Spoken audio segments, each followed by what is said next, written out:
Hindi cinema के सितारों के प्रशंसकों की हर दौर में एक अलग जमात रही है। लेकिन मिथुन चक्रवर्ती के प्रशंसकों की जमात का कोई तोड़ नहीं है।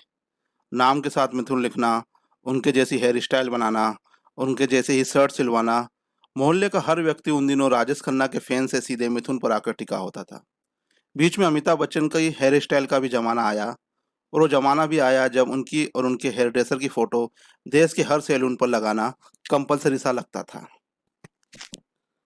मृगया के बाद सुरक्षा, वारदात, हम पांच, डिस्को डांसर और प्यार झुकता नहीं तक मिथुन दा ने अपने एक अलग आभा मंडन बना लिया था। मिथुन दा का फिर वो दौर भी आया जब वो सिर्फ शर्ट बदलकर एक ही लोकेशन पर तीन तीन फिल्में एक साथ शूट कर दिया करते थे। जिस दौर में मिथुन दा जल्लाद और चांडाल जैसी फिल्में कर रहे थे, उसी दौर में मिथुन दा ने रामकृष्ण परमहंस यानी नरेंद्र दत्त को स्वामी विवेकानंद बना देने वाले गुरु का रोल भी किया। फिल्म का नाम था स्वामी विवेकानंद।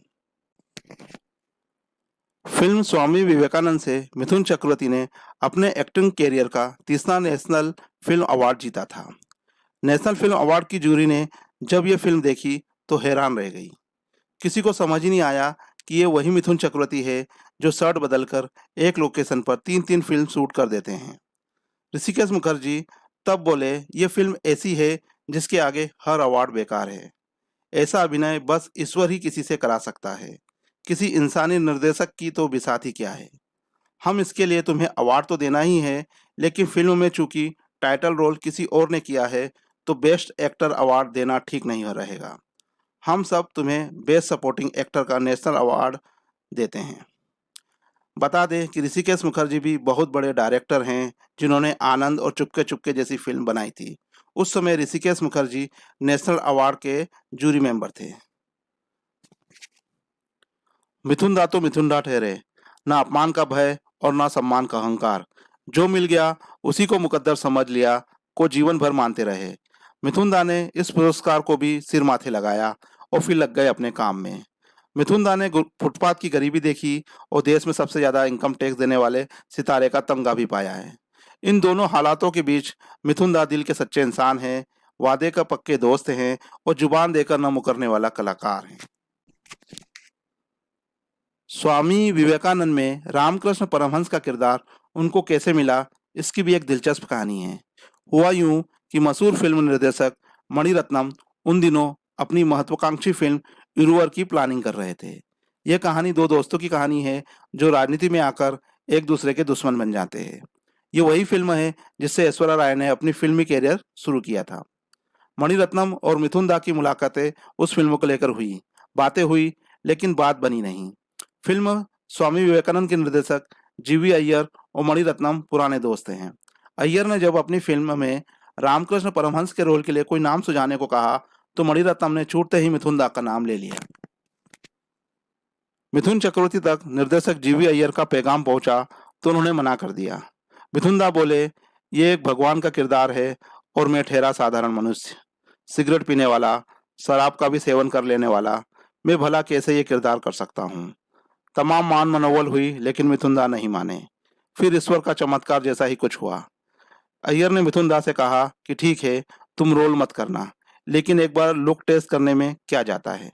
कम से कम हमें तसल्ली हो जाएगी कि हमारा चयन सही था या गलत। मिथुन दा कभी अपने निर्देशक का दिल नहीं दुखाते। अय्यर का भी कहना उन्होंने मान लिया। मिथुन दा का पूरा मेकअप हुआ और बालों का स्टाइल बदला गया, आंखों के कटोरे गड़े गए, दांतों का पैटर्न बनाया गया और हल्की सी जीभ निकाले मिथुन दा के जब फोटो खींचे गए तो हंगामा मच गया।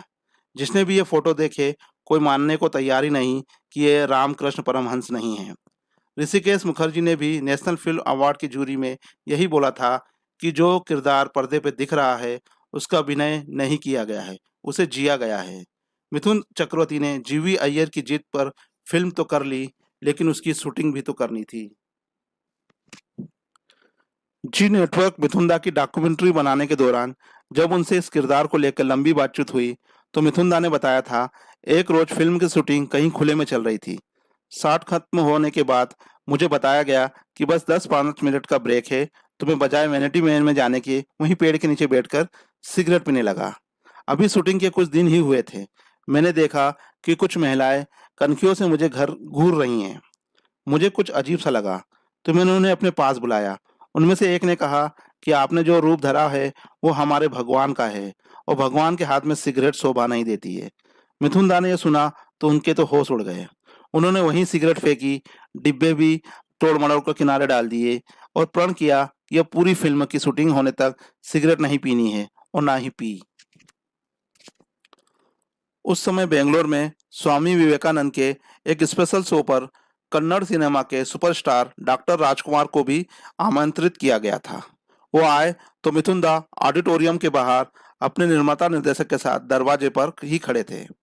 मिथुन दा को देखते ही डॉक्टर राजकुमार उनके सामने साष्टांग दंडवत करके लेट गए।